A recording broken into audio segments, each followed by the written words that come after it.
I was driving back to the Midwest after visiting the East Coast a few years ago. My drive took me across the beautiful state of Pennsylvania. As I drove on the interstate highway crossing the state, I was almost startled by something. There were no billboards or highway advertisement signs. We get so used to the efforts of businesses and organizations' efforts to persuade us by bombarding our senses constantly. It's frankly a shock when we find ourselves in an environment where those public campaigns to persuade us are not present. Today, I want to look at the topic of persuasive public campaigns. Specifically, we want to look at the two areas of persuasive campaigns of advertising and public relations. An important goal of these videos on persuasion is to understand exactly how persuasion works, but also, by understanding persuasion, to be better able to identify persuasive efforts. If you can understand and identify persuasion, you can be more in control of your life. You will also be better prepared to enter the job market as someone who can contribute to the bottom line of a company you work for in a financially meaningful way. The two areas of persuasive public campaigns, advertising and public relations, both try to accomplish the same thing. These two areas are both presenting claims and data about a topic, and they use a variety of persuasive theoretical approaches to present a message to their audience. The difference from other persuasive efforts is that advertising and public relations are usually presented to a large or mass audience. Let's take each of the areas of advertising and public relations and unpack some specific information that will help us to understand each better. First, we will tackle advertising as a persuasive public campaign. To do this, we want to briefly look at a definition and the advertising process. Defining advertising as a persuasive public campaign is best understood as being different from other forms of persuasion because it's a paid form of persuasive communication that is impersonal.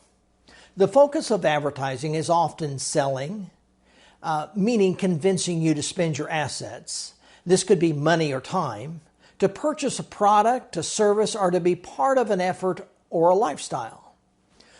We might have a tendency to think of advertising as bad or intrusive in a negative way. And I guess that is a way you can think of it, particularly when we are bombarded with ads for one thing or another, when we drive down the highway, turn on TV, or use any social media. But I want to challenge you to also think of advertising, that mass communication in its impersonal manner, as important to the creation of jobs, as the means of which dollars change hands, and also the creation of a vibrant economy. Without advertising, you and I might not have the type of employment that we have. There is a process that advertisers can follow when creating a public campaign of persuasion. To state that there is only one process that advertisers follow would be wrong, but researchers at Yale University in the early 70s developed a model that proposes that the advertising process typically requires one or more of the stages that they describe. This is referred to as the Yale 5-stage developmental model. The first of the stages is identification. In other words, your goal with your mass impersonal communication is to convince people to recognize and identify with the product, cause, person, or other focus of your advertising. The second stage is legitimacy. Remember that Aristotle said one of the available means of persuasion was to establish credibility of the messenger and the message. The third stage is participation. This is the phase in the advertising campaign where a call to action is shared, or when the audience is given the opportunity to do something, to take an action, or to participate. The fourth stage is penetration. Once a public campaign of persuasion has gained traction or momentum, the goal is to continue that momentum with advertisements that focus on keeping people involved in the product. The last and fifth stage is distribution.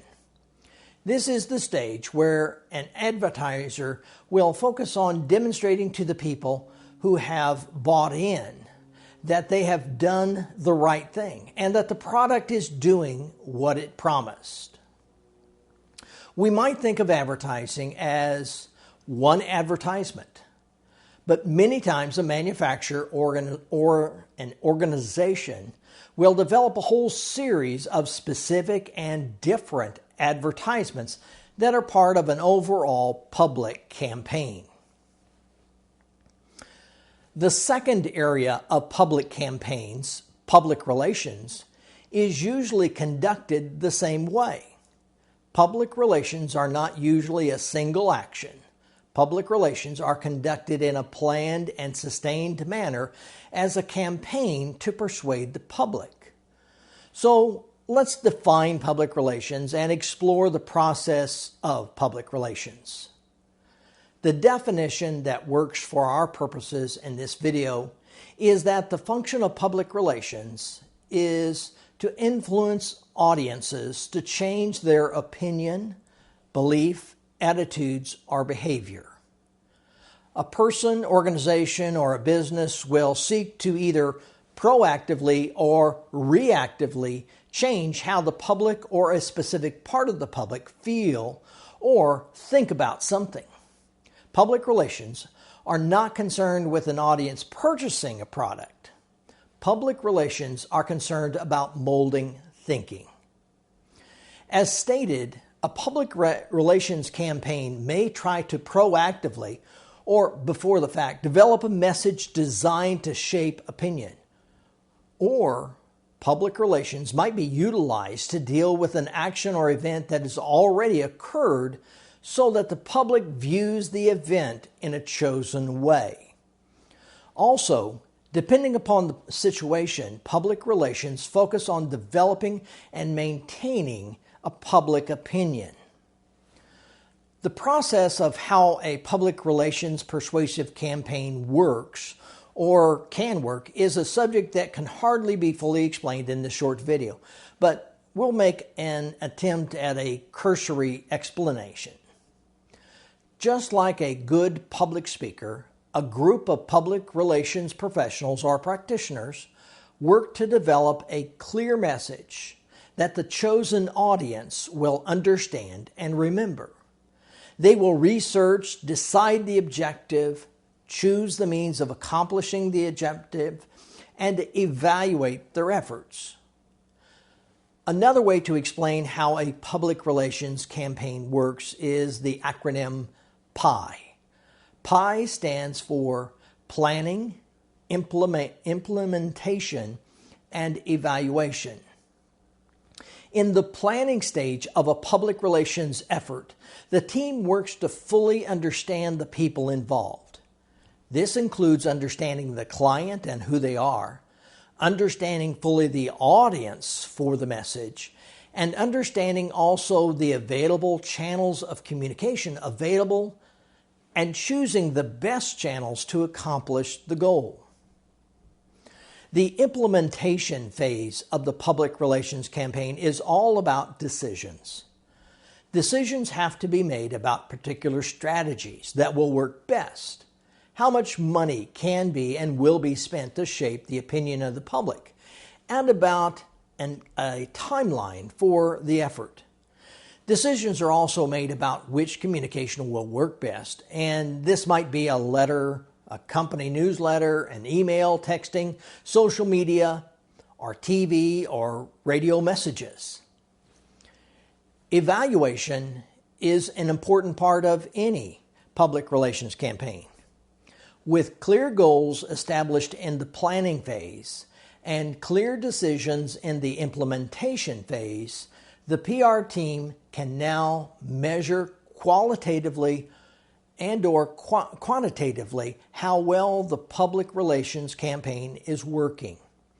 I say is working because evaluation does not always take place after the fact or when the PR effort is over. Evaluation should and does take place during the campaign, and adjustments can be made midstream to be more effective in molding the opinion, beliefs, attitudes, or behavior of the proposed audience. Understanding how public campaigns of persuasion, like advertising and public relations, work help us to be better consumers of persuasive efforts. By understanding persuasion, we also learn how to be more effective persuaders ourselves. See you in the next video.